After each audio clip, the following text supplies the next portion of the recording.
there's something fiercely proud that I have in RCD's identity being a company which makes work in the Southwest and is for Southwest audiences, and the definition of the company's success is making enduring experiences for those audiences. It's not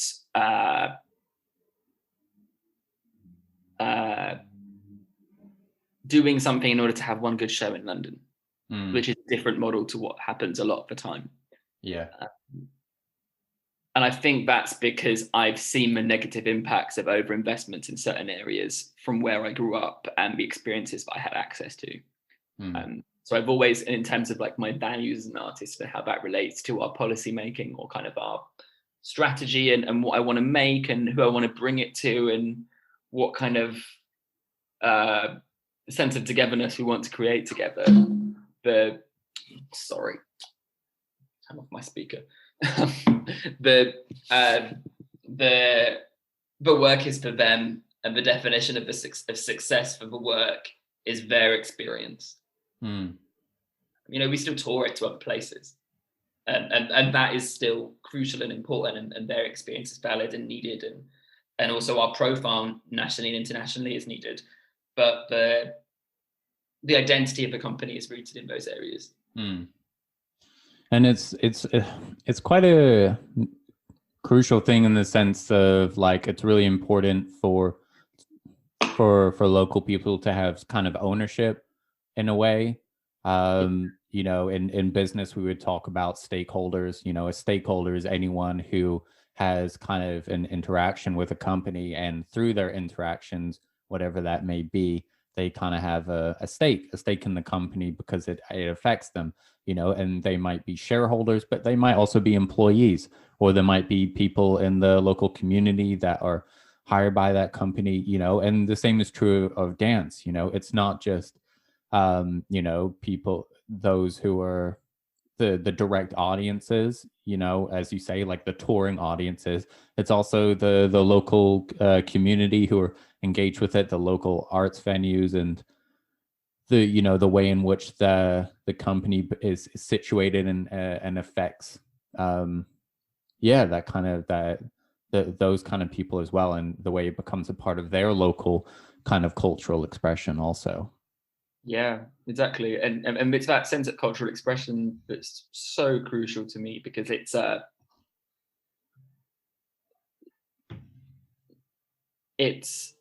there are a lot of areas in the Southwest that have quite heavy economic deprivation, but because they are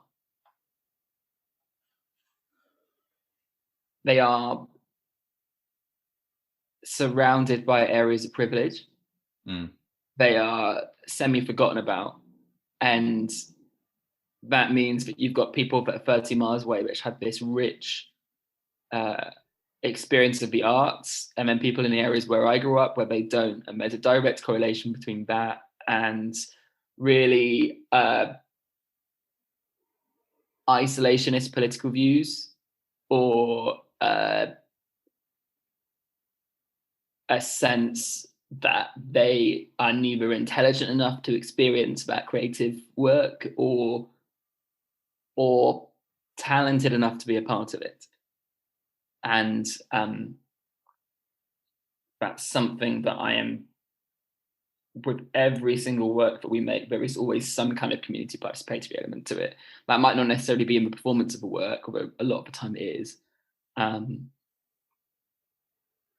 My fundamental main point of all of that kind of work is, how can we advocate the transformative potential of dance to enrich people's lives? And it's not just have a great workshop and feel happy for a couple of days. It's how can this fundamentally change your outlook on the world around you? Whether that's through appreciating a sense of self-expression which is different, or whether it's arguing the case for investment as well, you know, like saying like, actually, you know what, you don't have a lot of money and you might be choosing between going to see a film at the cinema and taking part, or going to see this show. And most of the time I prefer to go to the cinema as well. So what can we do which would make something for you which you feel is worthwhile when you've been, in terms of society, you've been dealt a short card. Yeah, and a lot of that's just about listening as well. You know, it's listening to people and just going back and just saying, just having conversations and saying like, hey, what can we do for you? What would you like out of this? You know, and a bit of a mixture as well. Sometimes people don't know kind of what they want till you give it to them. So it's a little bit of kind of like, you know, here's a workshop and what did you think of it? How can we tailor it? And those sorts of things. But I think you bring up an interesting point in that I think there's a dignity that comes with culture and the arts and kind of the need for expression and I think there's a really wonderful kind of self-pride that can come from the arts, Yeah, which is actually kind of really crucial kind of wherever you are kind of socioeconomically. I remember in my freshman year at university I volunteered for there was a like a kind of theater program that was for those who are homeless or unemployed, kind right. of at the yeah who are struggling and a part of all these other free food programs and like helping people to get in work. But they also amidst all of that had these like once a week drama sessions where they worked towards like a performance, you know, Right. and in amidst all the craziness of what was happening in these people's lives, it was fantastic that, you know, just seeing their faces light up and how like yeah how much those sessions really meant to them actually wasn't trivial in the slightest. It wasn't just like, oh, we're, you know, this is like just for fun, and it was fun, but I think like the kind of what you can give people through that, you know, is just tremendous, really.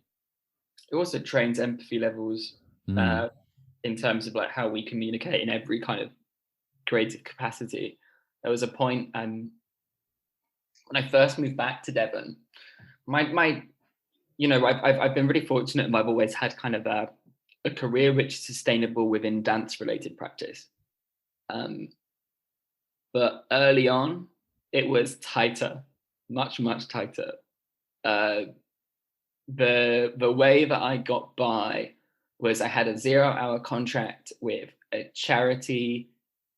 It's not just way, but I love the job. I love the job.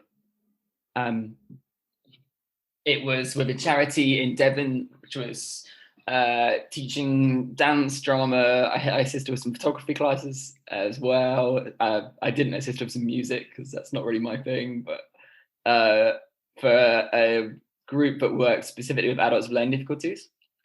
And it was the job that fundamentally shifted my practice at that time because I wow. suddenly was aware of uh,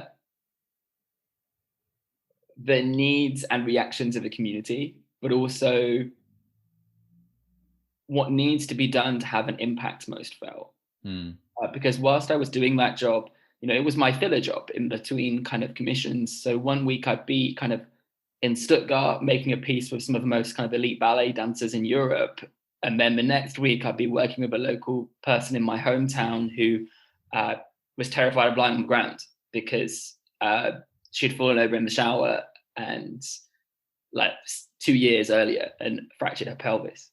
And it's like, wow, you know what? Like mm, that's, it puts things into perspective and you understand better, or I understood better what success means to me, and also, you know, what working with someone to achieve something really is, and what it mm, really requires on an empathetic level, on a communicative level, or just a sense of perspective on, you know, every day we go into this, you know, like, oh, that bit's not as silky smooth as it was a couple of days ago, but it's crap, quit now, you know. mm, But that's not what it needs to be. Actually, it can be mm, uh, a better sense of how and where we show support for one another and that usually makes something more impactful for an audience and all the collaborators, I think. Yeah. Yeah, I think for like a lot of your work, this word kind of connection, I think, comes through very strongly and very consistently through the works that you've done. And it's something I'll come back to it. Let me introduce you to the audience properly. We'll keep all this in because it's great convo. But I'll introduce you and talk to the audience. Hello, lovely dance people, and welcome to David's Dance Podcast. This week on the podcast, we're really excited to have this guy with us. He is a interdisciplinary choreographer based in the Southwest, around Devon and Wales.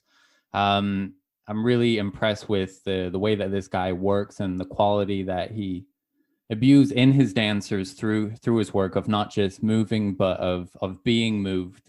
And he kind of creates this quality of, dancers being kind of swept up in the forces of nature. And kind of with that comes quite often these motifs through his work of connection to the land and the sea and to one another. And I'm really excited to talk about that with him today, and as we discuss his work. And we're so happy to welcome to the podcast Richard Chappell. Richard, welcome. Thank you so much. It's really lovely to be here, and it's so nice to kind of look at all that you've done to kind of communicate the voices of artists through this kind of platform, and to do it in a very conversational and very process and practice driven way is really wonderful. Yeah, thank you so much. It's been I've been amazed that I expected to learn a lot about other people. I've been amazed at how much I've learned about myself through this process, That's beautiful. Yeah. And through having real conversation, because as you say, you often don't realize, like, hey, it's really nice to just sit down and talk shop, and have a proper hour-long conversation and really just get into the nitty-gritty of it, as we don't always kind of get to do.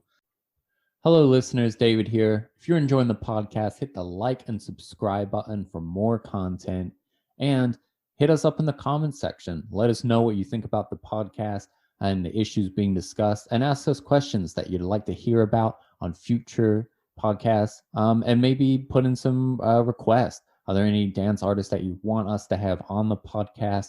Tag them in the post. Let us know. We'd love to hear from you. Now, back to the podcast. To touch back quickly onto what you're talking about, working kind of in a care role while doing all these kind of dance jobs, I think it brings up this really great thing of, like, there's really no useless skills.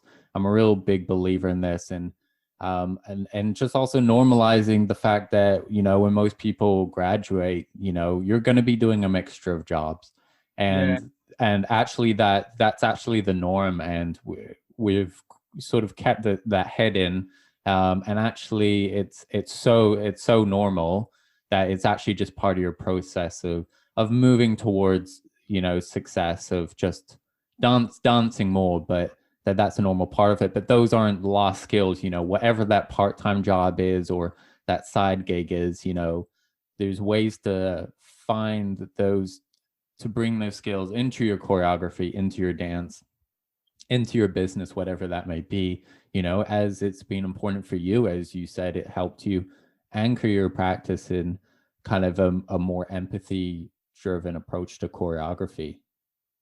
Yeah, and I think there's one of the biggest kind of things that I like to share with third year students at conservatoires when I go into them, or even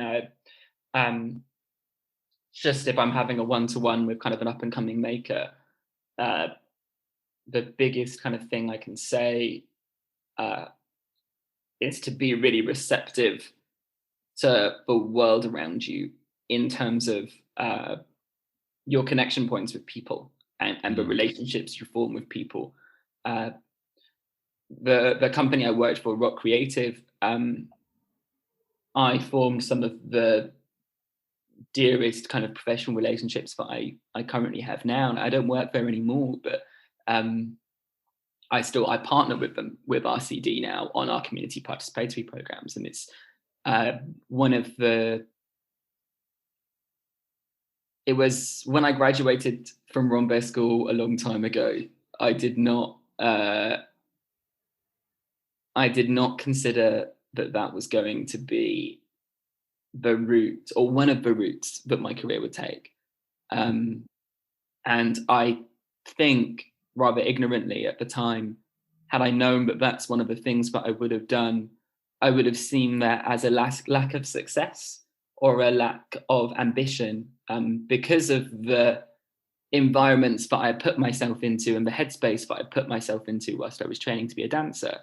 What I can see now, looking back, is that those experiences, working with Rock Creative and working with the people there, they fine-tuned my empathy skills and my communicative skills to the point in which that enriched and inspired the way that I work with my own ensemble of professional dancers, but also other repertory companies, and also just the way that I listen to people and give space to them to express themselves in whatever way it is, through movement, through talking.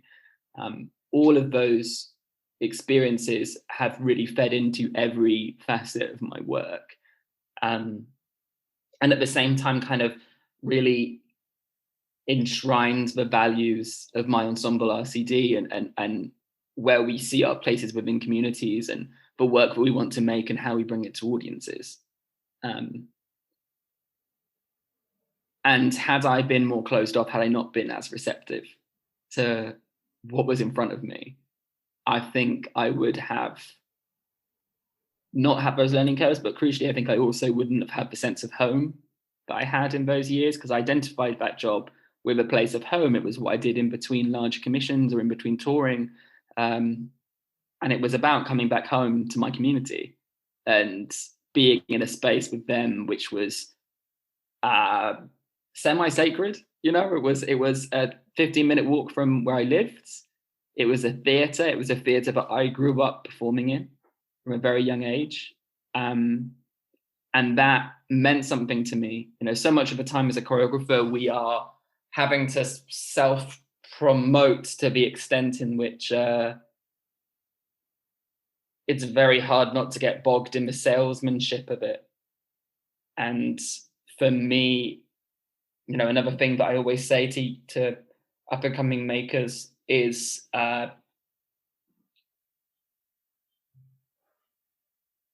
don't feel pressured to speak in third person. You don't have to sell yourself as a body of something. You can talk about yourself and argue the case about why you are worth believing in, and why you are worth investing in, whether that's financially, in kind support, or through a commission. You know, whatever it is, it's about people are fundamentally interested in you and what you have to say and what you bring to a room, not a forced sense of branding. You know, even now, I only say dance company in certain spheres. It's a dance company. You know, we're about to recruit a board. We've toured for 8 years, but I still say our work, our ensemble work. That for me sits better, because it's fundamentally about the work that we make, not necessarily the brand that brings that forwards. Yeah, kind of that sense of being together and making work together, and also just kind of being able to pitch yourself on just yourself as well, you know, and not just everything on the project, you know, because we can put a lot of emphasis on that, you know, and then sometimes then you end up kind of upselling the project, and it's going to have this, and you know, we'll make it like this, and it's going to be great, you know. And actually it's just as important, like, you, the artist, you know, how are you going to get it there, you know, what are you interested in, what drives you, kind of where's your head at when you're kind of approaching this choreography. You talk about kind of connecting and the importance of listening and empathy. When it comes to your choreographic process and working with dancers, how does this come out kind of practically, do you think? in the process. Are there particular moments where you think, where you apply listening or empathy in a practical way?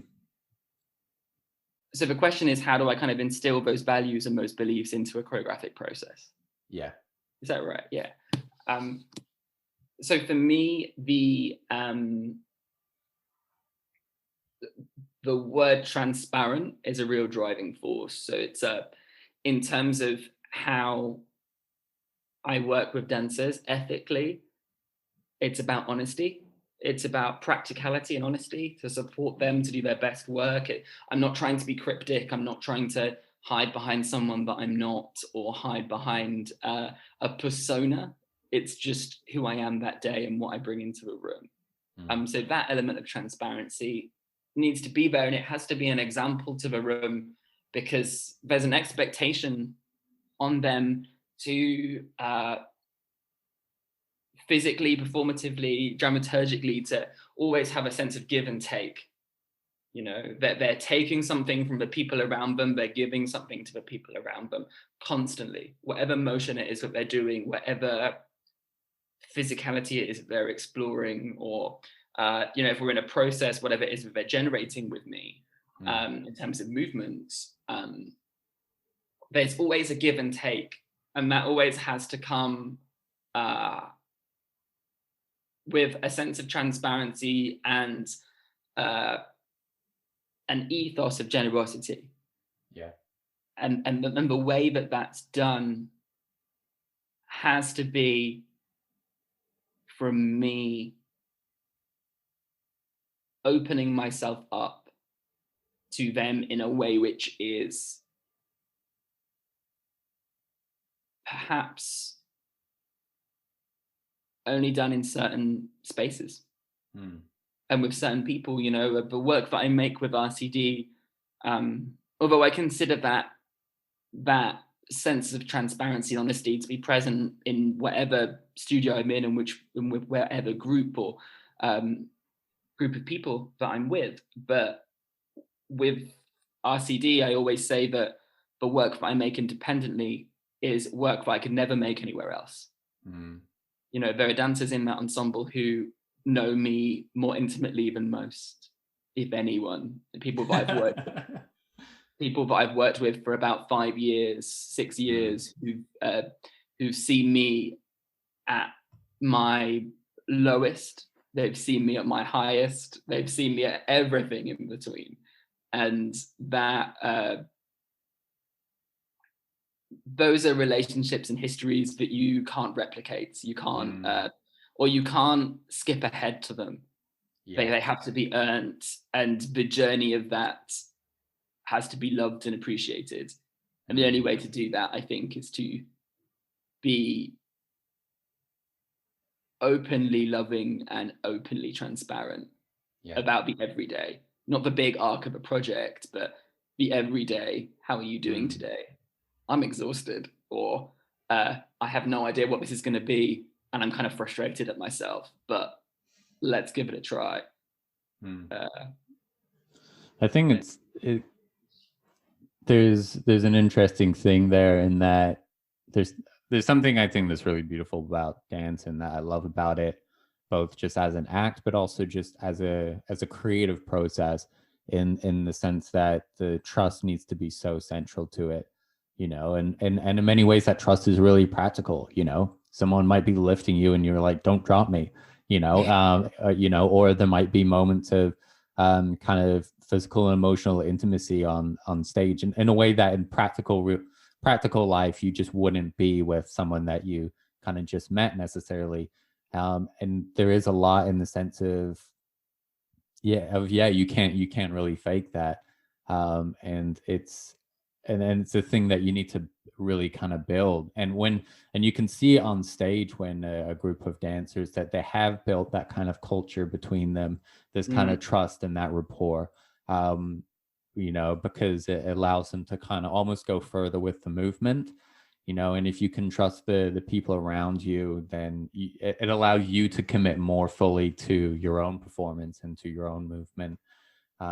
because you have that there, you know, and as well being committed and trusting you in your process as a choreographer by having that honesty, um, that transparency as you talk about, because you know, choreographers, we can ask people to do some pretty wild stuff sometimes. And people can be like, why are we doing this, you know, and you're like, I don't know. I don't know yet, but I feel like it's going to be important at some point. For the choreographer, that you still have this element of trust, because you might have to ask people to do some crazy things, basically. And if you can have that trust and that rapport, I think it allows you the dancers to kind of go deeper.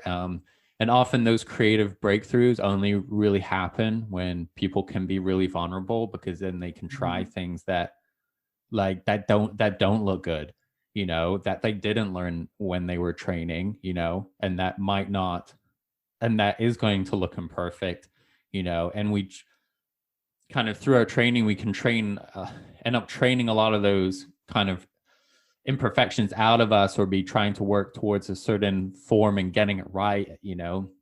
And then you get in a kind of choreographic context, and suddenly a choreographer is asking you to really push beyond that, or go just very outside your comfort zone, you know.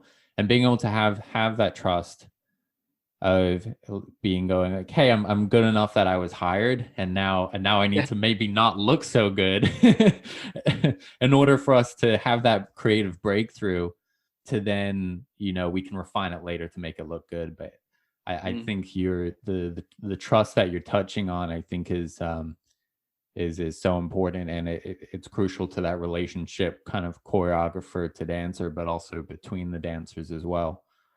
And it shows on stage. Yeah, I think fundamentally, I love the dancers that I collaborate with more than I love my work. Mm. And the appreciation and relationship I build with them transcends the success of that production. You know, if I'm working with someone for 5 productions over the course of 7, 8 years, 10 years, my relationship with them transcends the success of that piece that we did in, I don't know, whatever it is, 2017 to 2019. You know, the relationship that I build with that person is so crucial to my learning. It's also crucial to the energy and the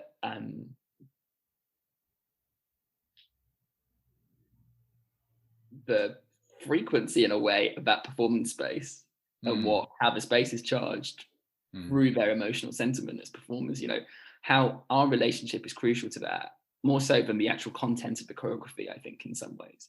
Right. And yeah, but I guess the crux of it is, I love my dancers more than I love my choreography. And when that's in place, my dancers love the choreography enough to take care of it. Wow. You know, that's the fundamental thing that's there with the people that I have the closest choreographic relationships with. Yeah. I guess the other side of that as well is there's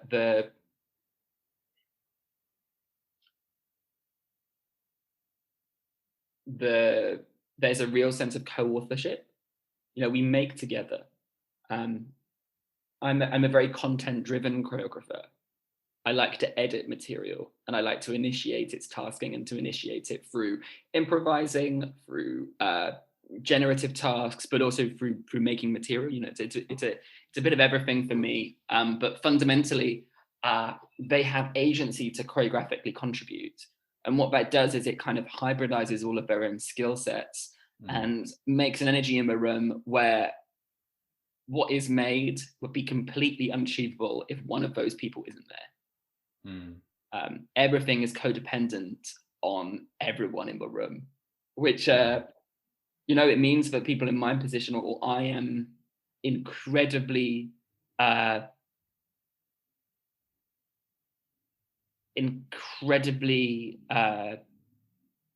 specific on who I work with.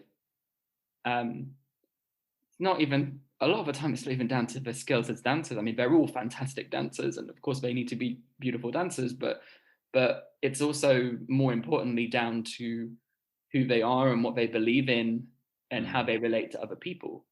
Because yeah, you know, what's a what's made is only made because of the people in the room, and everyone has a part of themselves in it, and everyone is also opening themselves up to each other at the same time. That give and take thing of like, how can my energy reverberate in the room whilst also giving time and space to others is and you know, sometimes it goes like up and down. You know, one day it's like, this day we're gonna work with Faye and she's gonna push this, or this day Cheryl's gonna really come to the forefront and we're gonna follow her. Or this day, you're all going to have to trust me. I have no idea where I'm going, but I know what we're going to do today.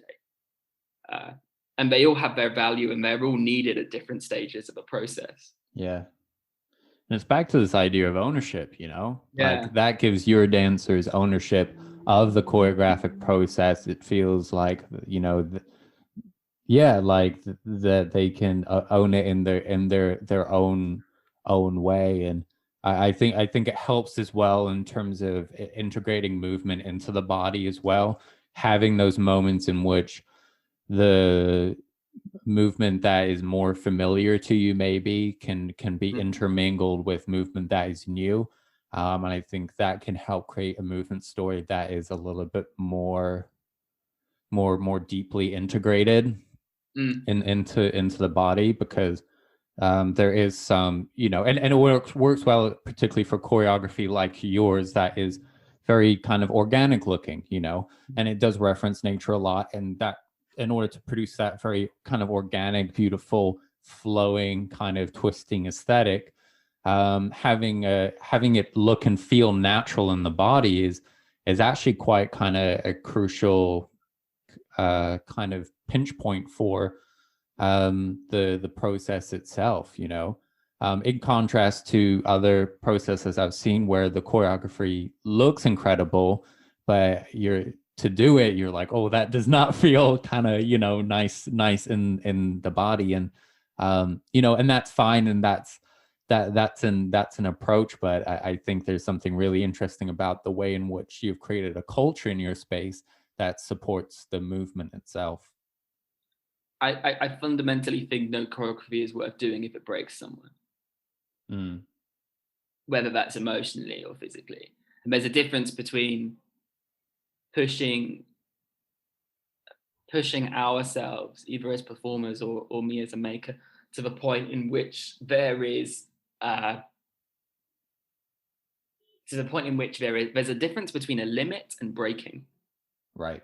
When you hit your emotional or physical limit, beautiful things can happen. Dramaturgically, I work a lot with exhaustion.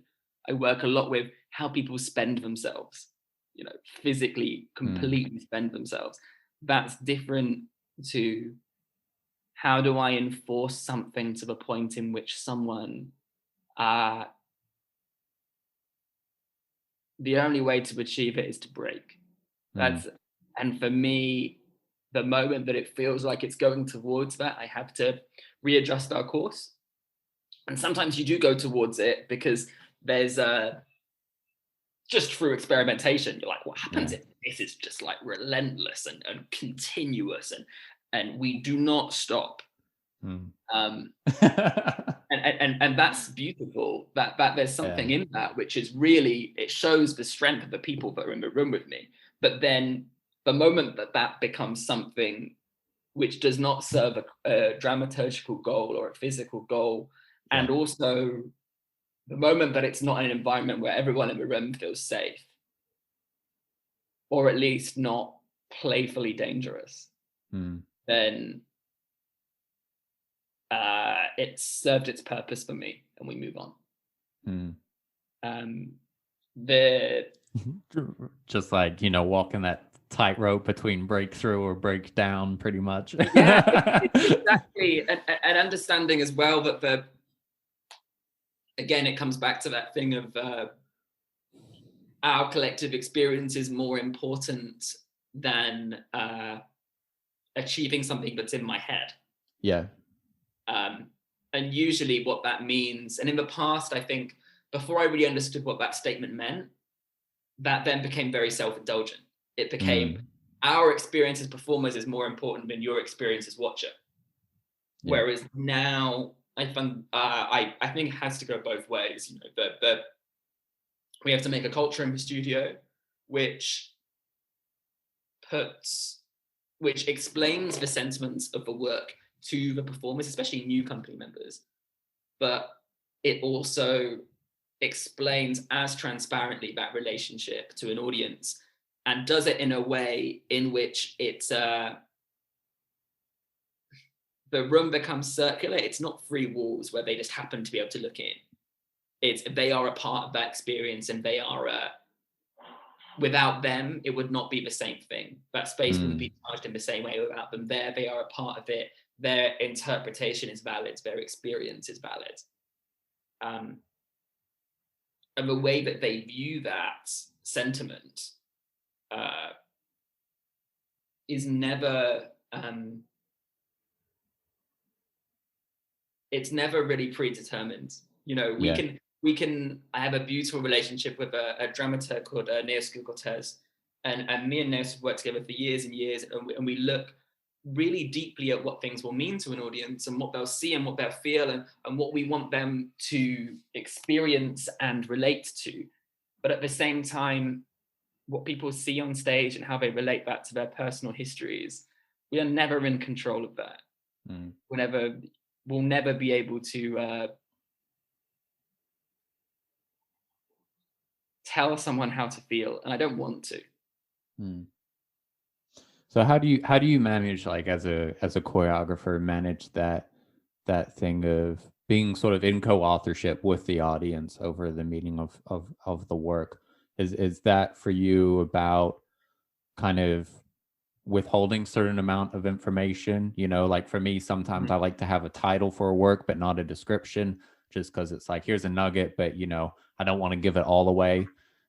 You know, or that might just be about kind of audience feedback, or it might be about practical things, you know, like creating a work that is literally in a circle, you know, or in where the actual physical setup of this space helps democratize the work itself, and invite kind of multiple viewings. What's kind of to your mind in your own work, how do you sort of bring that co-authorship about?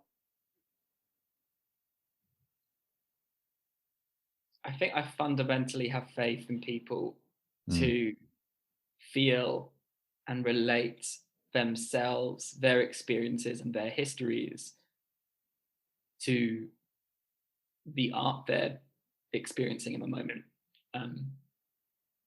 There's a phrase that I use in a process called kinetic empathy.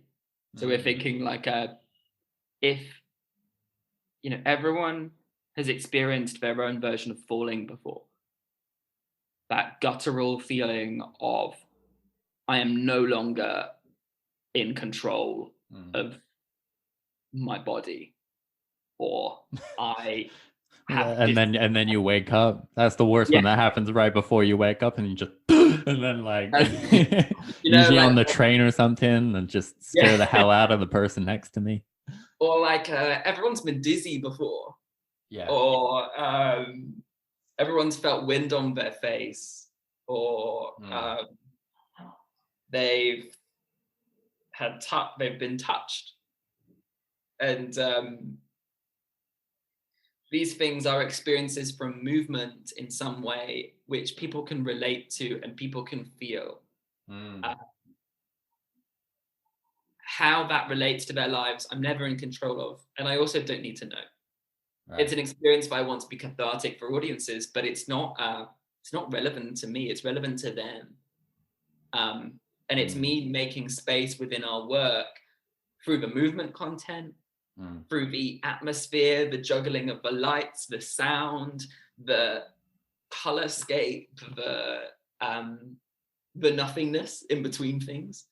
All of that stuff makes a world which they can feel like their history is still a part of and relevant to.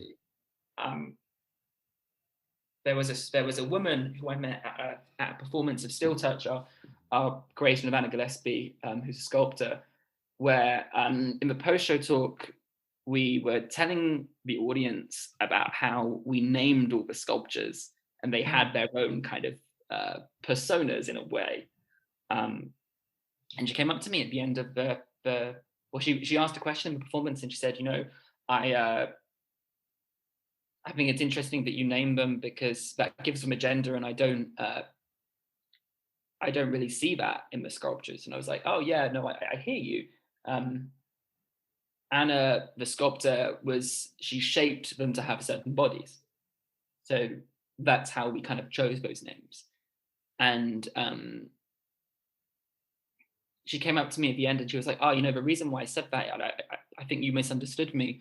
The reason why I said that is because you called that sculpture a woman's name, and throughout the piece, I kept on seeing my dead husband. And I was like, oh, yeah, all right. We can never predict how someone's going to read something. Yeah. And also, the moment that I've limited someone's experience by saying it's explicitly about this, you should feel this or you should feel nothing. Right. And instead it's this is the world, this is the playground that we're working with at the moment. This is what we've made, and there are 101 different ways in which you could watch this. Yeah. Your experience is valid, just like the person next to you's experience is valid. You might see something totally different. Talk about it afterwards. Yeah. Because especially when we're thinking about audience relationship and audience experience, one of the biggest things that's important for me is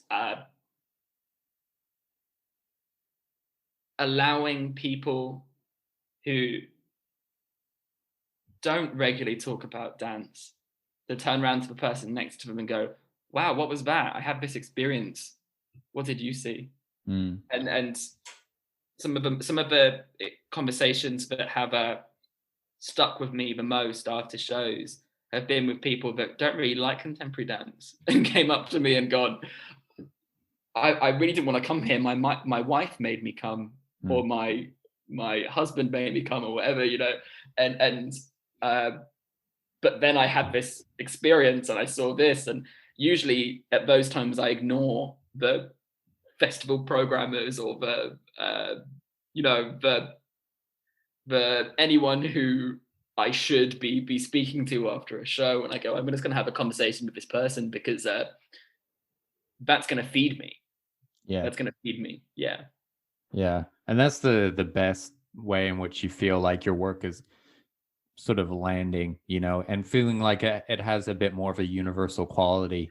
I think you're touching on something really crucial, and in the sense that it's finding space within the choreography, within the show as a whole, and all its elements, and to leverage the universality of kind of shared physical experiences, whether that be, as you talk about touch or the wind on your face, these other things, but the context and the stories that people have built around those are so unique, but the experiences themselves often aren't, and you're able to really leverage those. And it's something that I think does well because it really utilizes what dance is really good at, in that it's a physical language, it's highly communicative. And I think the thing with dance is, it's what I say to people is, I'm like, dance speaks really well to like relationships and empathy and the body and emotions, and it's a very powerful language, but it's not the most articulate language. It's I can't sort of say, the squirrel jumped over the fence with movement, without getting to something that's so representational that it becomes sign language. But with dance, what we do have is a language that's incredibly powerful. And I think you found a nice balance of leveraging both the empathic and kind of connectivity of dance, and just letting that articulateness kind of be defined kind of through the audience. There's a contradiction. What I'm trying to say is there's a contradiction between making work which shows shows and celebrates the sheer skill of the dancers that I'm privileged to work with. You know, they're incredibly talented. They can do sensational things with their bodies and their hearts, which are beautifully out of this world. And that's by just putting a fraction of that on a stage, that becomes a spectacle. It becomes something to view and be impressed by. And for me, I see a contradiction between that and trying to do things that audiences can feel or relate to their own experiences. You know, my mum loves dance. I don't think when she sees one of our dancers do a massive back bend, she thinks I can relate to that. Yeah. Or, and it would be stupid for me to assume that she could in some way. So what I try to do within our work is to shape the physicality of pieces to take people to a place when they're, as an audience, where they are acknowledging the momentum and skill and flow of these beautiful dancers. And I think a lot of the time that's what you were saying about a more organic physicality and understanding flow and understanding how people's practices intertwine. But that has to have points, it has to be interspersed between points of humanity and experience, which really draws off the human condition and draws off people's relationships to one another. It's deeply, deeply important to me that the way that we present work is that the sentiments of the piece could be explored through someone's walk with their family or someone's conversation over dinner, or whatever. It doesn't have to be for a dance show. It could just be a feeling that then fuels the next evening for that person as a watcher. But at the same time, I make content. I'm a choreographer, and I also want people to leave and go, wow, that was some incredible dancing. And so it's I see a contradiction there within my work, and I'm constantly trying to understand what needs to be said when and where, and the points of humanity. I mean, it's all human, but the points of in a way minimalism, in a way just pure experience. Those points, I kind of call them departures and arrivals. It's like you arrive into that physicality from something really full-bodied and intense. You depart away from that to emerge into something new. Those departure and arrival points are much more important than the actual choreographic content for me. They're the things that make or break the arc of the piece, especially like an hour-long show that doesn't stop. And then the choreography itself kind of becomes connective tissue kind of between those moments, and helping to set up those moments and kind of contextualize these empathic moments as well, because they bring incredible detail and beauty and kind of a uniqueness to a unique way of framing those moments and those experiences that is different than if you are to just see those simple human experiences just in another everyday context. So it's also the beauty of those kind of more virtuosic elements and more deeply detailed movements to be able to frame those moments in a really specific kind of way that it speaks to us in kind of a new way. I wanted to ask you about the role of kind of words and language in your work. In pretty much all or most of the film work that you've done, there is either a poetic element or kind of interviews kind of overlaid over the work. And I really enjoy it. I think it has a really great quality to it in that sort of the words and the movement just kind of wash over you together. And there's a nice, I think, poetic balance for me in that it's not so like movement with, matched to each exact, word. It's not necessarily choreographing two words as if music, but I think it overlays a nice, quite soft narrative that's quite just like enjoyable.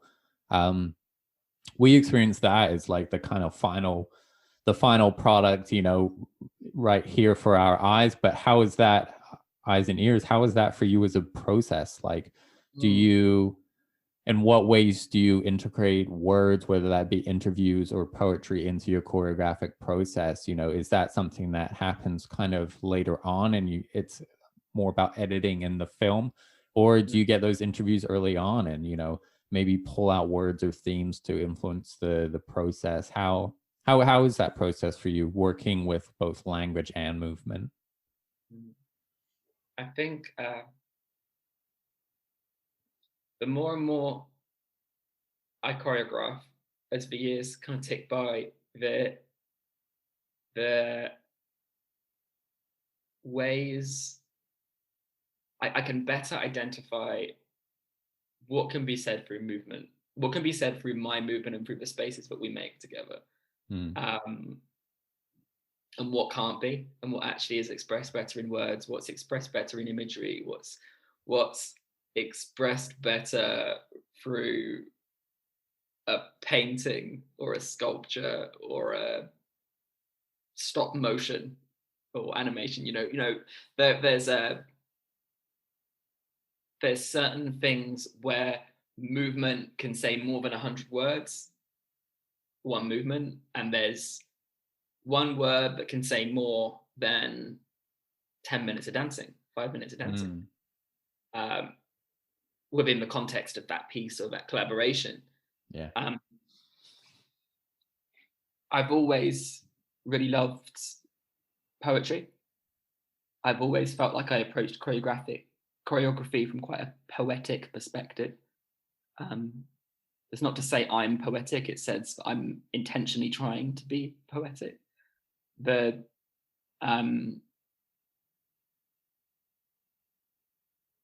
My mum was an English teacher. I grew up being read to, very, very fortunately.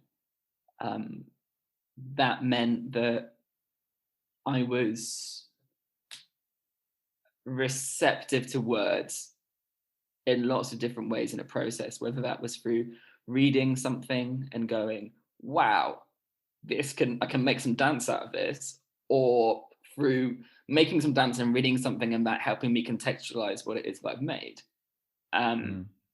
In terms of the use of voice within our films and within my work in general, I guess it kind of depends on the project, really. So to give you some kind of context of our recent films, Silence Between Waves, the interviews came first. So that piece fundamentally was about bringing together quite an isolated community in Devon and going, what happens if you look out over these coastlines, the coastlines that I grew up on, and say, the ocean in front of you is a bridge, not a wall. And what do you feel when you look out over it? And their sentiments and their experiences and their recordings were our first starting point for the choreography, through lots of different ways, whether that was through moving to the rhythm of their speaking, whether that's through looking at the words they use and embodying them. And that was really, really important because it was collaborating with artists from the other side of the world and using local people to Torbay's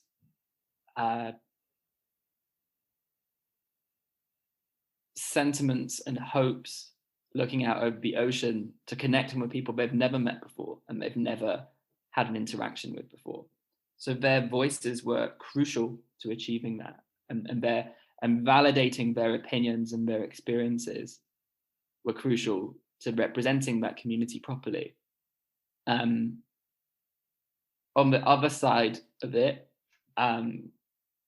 the film we recently released, See Yourself Drift, was a commission from Exeter City of Literature Festival, and that was them asking me to write a poem, and then us making choreography off the content of that poem.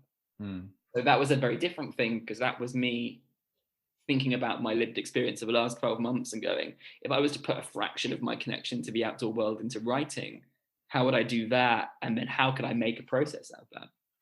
So that was a different way of it, and it became something written, which was totally new for me, because normally I just get people to word fart. You know, it's about getting them to speak their mind without thinking about what they're saying, and then that becomes the perfect thing as a starting off point for us to dance up, especially because we use improvisation a lot. And allows you to sort of, interviews are great because it allows you to sort of collage meaning together in a way. Exactly. That's a beautiful way of putting it. And it makes a world where people can present half-formed thoughts, which are usually most representative of their actual experience, rather than I've had time to think about this. Sometimes that's also really needed. Because in Silence Between Waves, there was like one of the wonderful things that happens a few times in the piece is people say this like incredible, wonderful thing of like, oh yeah, I feel like, you know, when I look at the ocean, it, you know, connects me to France or to this other land or whatever. And people would say these wonderfully profound things, and then they'd just be like, yeah, I don't know how I feel. I don't know how to articulate it. And it's like, you just did, you know? And but it's amazing. It does speak to that kind of, often that the first thing is kind of the truest in many ways. And it's kind of raw, you know, kind of messy, articulated way. Where I think we hit the nail on the head in a way, and I think it's just because Elizabeth, the woman we interviewed, was an incredible person. So Elizabeth Janis, who featured in our film Present with Me, she had this wonderful, transparent, and just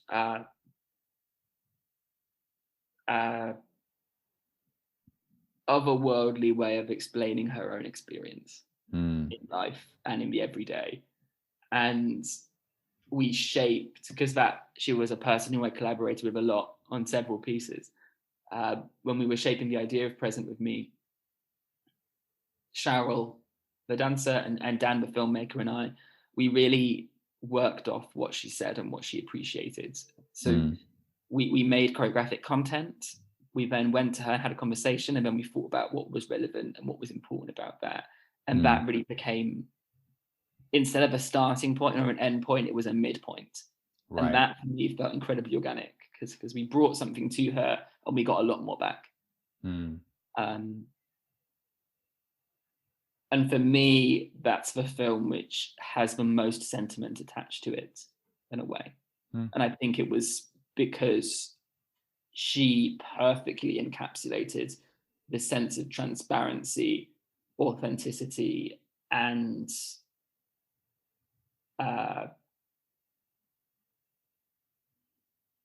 roundedness that I try and find within everything that we do. And she did it in a way which was without thought, without any element of pragmaticism. You know, it was just her intuitively and beautifully. Yeah. It's amazing. There was something I wanted to just talk about briefly in relation to Still Touch. It was kind of like a reaction that I had in watching the film. And so my background is I did a degree in art and philosophy, and a lot of then went on to do a year at Laban. And so a lot of the work that I've made has been kind of a hybridization of different art mediums. And I think one of the things that was really great about Still Touch was, in particular in relation to kind of gallery culture, is the way in which I think it kind of kind of got rid of a lot of the pretentiousness of, I hope Anna doesn't mind me saying this, but a lot of the pretentiousness of sculpture.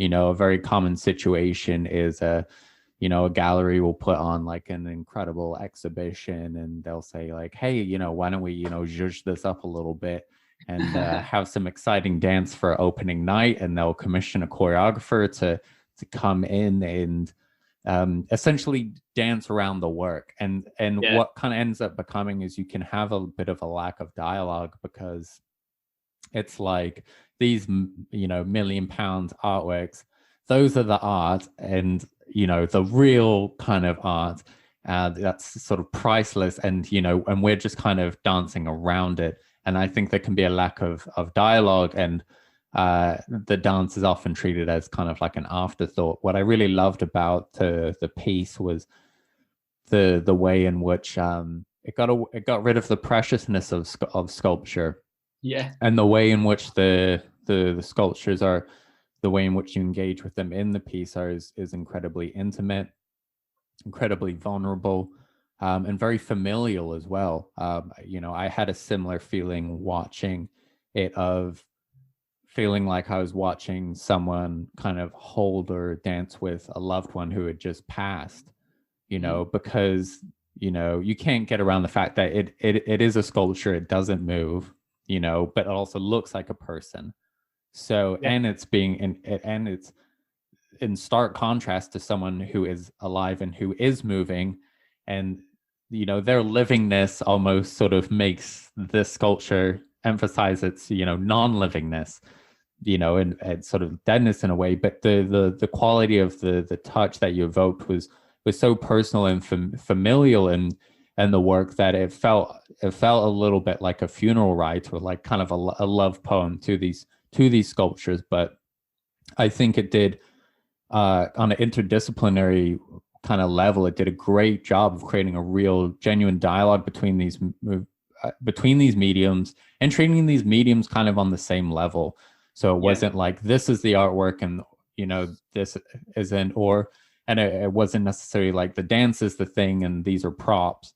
It was very much like, how can we create a dialogue between these two things in which they need one another? They need each other in a kind of artistic sense, in which the work only really works when they kind of cohabit this space together.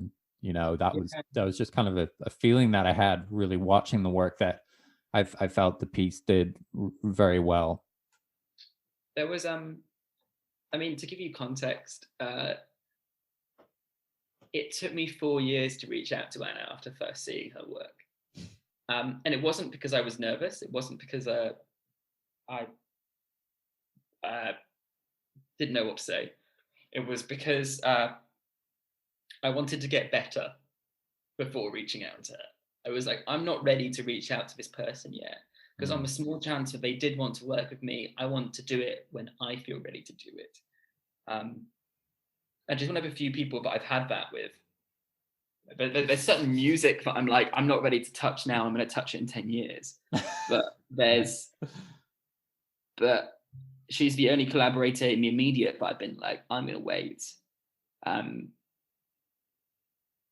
Because there is things that one sculpture can say through an image which resonates with someone in a totally unique and beautiful way. And there's similarly, there's things that dance and that a person moving in space can do, which simulates something very, very heartfelt and profound. And finding a place where both of those things have space to appreciate and understand each other within the context of a show was a real challenge. And I think what we achieved with Still Touch, and what I'm deeply grateful for, is we made a world where both continuous movement and continuous stillness can coexist and feed into each other throughout the whole hour. One thing that we talked a lot about was the dramaturgical representation of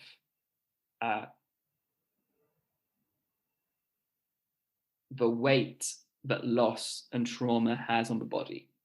Mm. Um,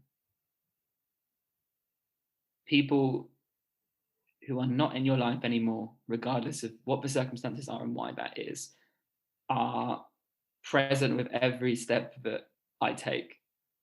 You know, every step that I take, a part of my body is yearning for people that have passed away in my life, or people that I've lost in my life. And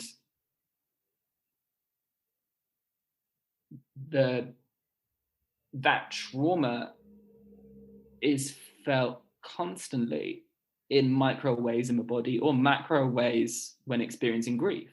Mm. And Steel Touch was a hard piece to perform. Those sculptures each weigh around 12 kilograms. So when you're doing that physicality of choreography whilst moving the meter, it's hard. They're rough on the body. You're moving and you're lifting something in a choreographic way, which is not giving or taking any sense of momentum. It's just an object. Mm. So the piece is relentless to perform. And because of its subject matter, the dancers had to be supported and they had to be emotionally incredibly strong people. We had to make a world where they could find that strength. Mm. What struck me once we made the piece and what I tried to refine in its further editing was that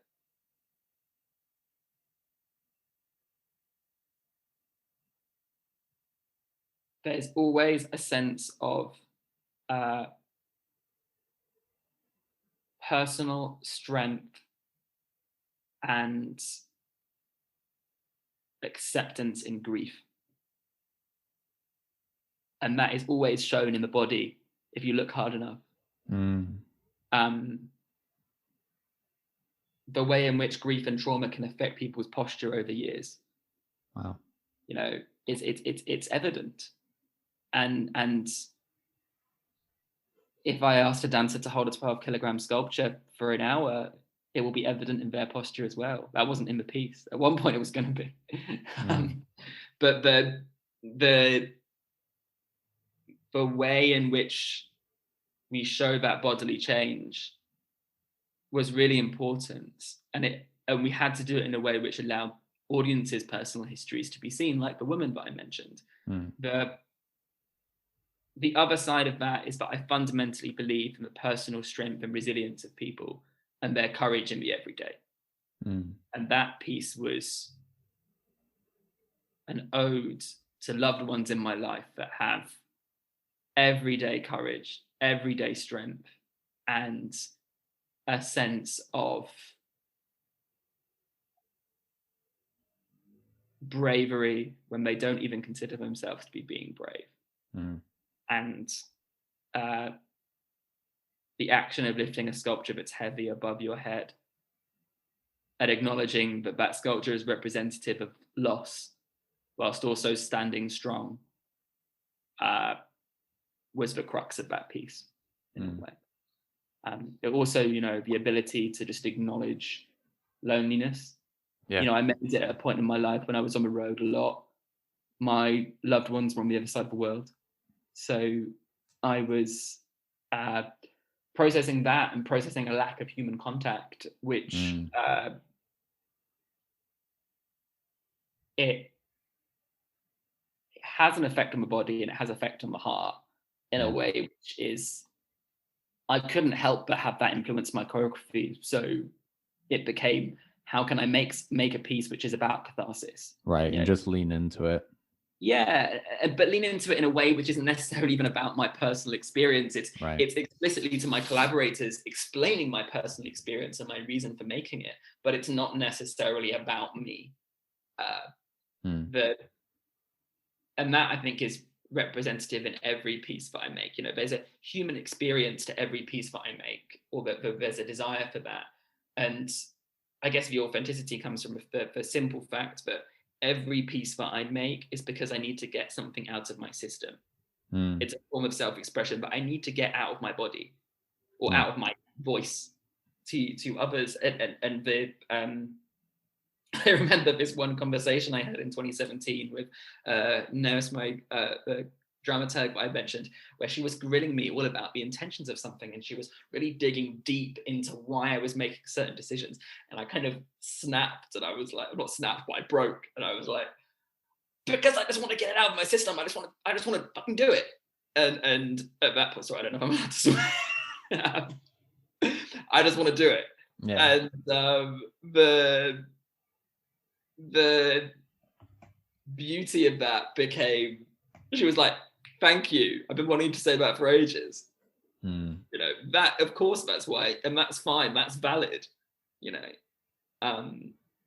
So dance as catharsis is a real thing for me. It's yeah, in a poetic sense, again, you know, it's also still touch, but also every piece that I've made, certainly Infinite Ways Home, my new work, it's about, it's self-expression, it's collective expression of us all. And it's also, for me, it's in a very self-indulgent way, and that is not important for others, but it's important for me. It's how I make sense of the world. You know, it's how I look at the trauma that I and others experience, or the conflict that I and others experience, or even the beautiful surrealness of certain things. And I go, how can I process that information? The way that I process that information and that experience is by making dance about it. Always, ever since I've experienced any form of trauma or loss or joy, it's usually been associated with my moving body in some way, whether that was through the joy of moving, or whether it was through understanding my own personal loss or bereavement or things like that, and going, wow, how can I process that information in my body? How can I understand and make space of that emotion? And usually it's through dance. You know, when I first started to choreograph, I used the phrase emotionally fueled a lot. And I used that because I wanted it to be from an authentic place of feeling. I've stopped using that phrase now because I feel like it brings across the connotation of a lack of authenticity. It's like, I'm gonna dance sad now. And that's not what it is. It was more about using your own history to fuel your perspective in a room, which would then make something, which is different to being told an emotion and dancing like it. Yeah. But it does, you know, choreography for me is a way to make sense of everything. And do it in a way which doesn't necessarily change my outlook on life or change my perspective on life, but it acknowledges who I am in that moment and becomes a signpost for my own personal learning, for my own personal relationships in life. Yeah, it's amazing that choreography in many ways can become a framework. Actually, it can become a framework for learning. It become a framework in which we can kind of process information. You know, it is an information processing tool, kind of using the body, using the interaction between dancers and the like in the creative process as a way to, you know, learn about the world, but also to kind of connect to others and to connect to our own experiences and the experiences of others, you know. And I think you also are speaking to something really amazing in the ways in which our bodies can really carry our lived experiences, but also how for dancers, you know, like dance is such an important vehicle for us to also kind of get it out in a way, you know, and or kind of or be with it in a really kind of direct way. I still find that now, like a lot of, why I'm still dancing is, it's not just because I'm a professional dancer, but also because like I need to dance because it's an Yeah. essential part of who I am. And I find I'm a much better, happier, nicer person to be around when I'm dancing because because it's that information processing, it's that emotional processing tool. And it's an incredibly valuable tool for our own humanity's sake, for that reason. Yeah, I wanted to ask you, as we wrap up, what's coming up next? Where can people find out about the company, and where what's next for Richard Chappell Dance? What can people look forward to? So at the moment, we have a digital season online of a series of films, which are all kind of accessible through our website. They were created in a mix of last autumn and most recently in March. They're all online on YouTube and on our social media pages. So at the moment, that's kind of the outward-facing work that people can experience now. Crucially, at the moment, we're making a new show called Infinite Ways Home, which will premiere at Exeter Northcote Theatre on the 24th and 25th of March before coming to Cult VR Lab in Cardiff on the 2nd of October. It's a trippy vortex of togetherness, otherworldly experiences, rave, and a connection to the wider, older world. Mm-hmm. Is probably the best way to kind of genuinely summarize it. It's a big, beautiful, colorful, pulsating kind of thing. The piece is it takes 6 performers, 5 dancers and 1 violinist through this experience of which is really taken from hallucination. Wow. And ritual Mm. into a place where they redefine their sense of home to be their togetherness and connection with each other instead of necessarily where they live in the world. Mm. And for me, the piece is a message of hope. It's a message of hope after, I never wanted to make something that was reactive to coronavirus. It's never been my intention, it never will be. But it's a message of hope of how we can be and our potential to be. Mm.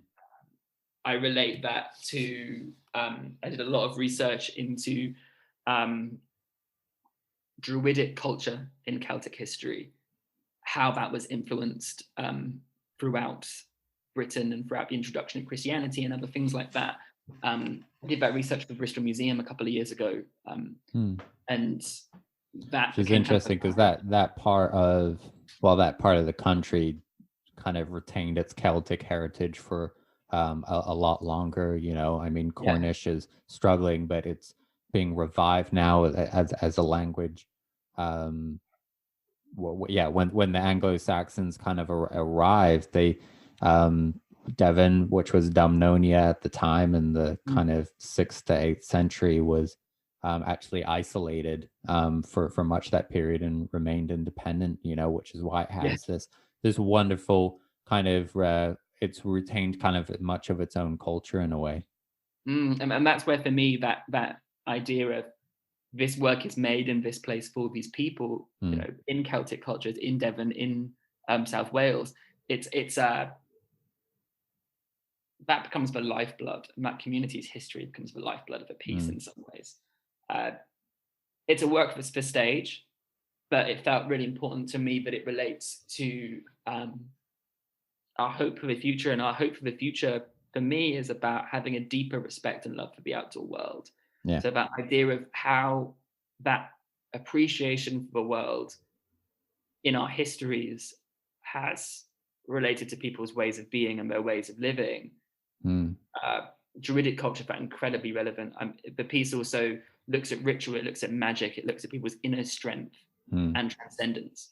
So, and Celtic culture relates back to art in so many different ways. I was also thinking, what do I want to make now, and what feels incredibly important now, and I relate the sense of gathering and respect for people to experience something otherworldly and magical in Druidic culture to the experience people have of electronic music in the 21st century.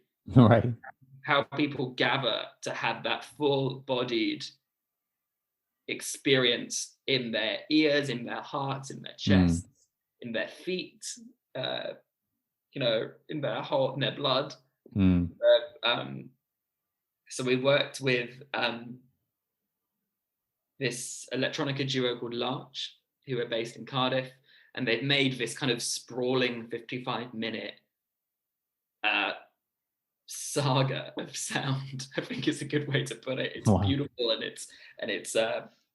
it's really made the world for us. So yeah, Infinite Ways Home is a piece which takes people through a ritual which acknowledges the now, the old, and them and their sense of community and what they need. And it's a piece that celebrates togetherness and afterglow. It celebrates it. I've been reading a lot of, in the research for the piece, I've taken quite, the lockdown was the longest time I've gone without making a piece in 8 years. So I had time to prepare and time to think, and a lot of the research I did was in Celtic history and practice. Yeah. A lot of it was in 21st century magical practice. A lot of it was in the research that's been done to how hallucinogens could enhance people's ways of life. And it was really interesting, but we made the work at a point when suddenly in the national press, people were talking about how ecstasy is being used in research medicinally in the UK for the first time in a long time. And it became a really, I'm reading a book at the moment, which is a series of essays by Aldous Huxley talking about the potential for the perfect drug which does not exist and what it could do to fundamentally change society. And it was, I think Infinite Ways Home for me is saying perhaps it's a chemical reaction that can be found without anything. Perhaps it's a chemical reaction that people can find through their own effort and acts of generosity to one another. And we can make that world ourselves.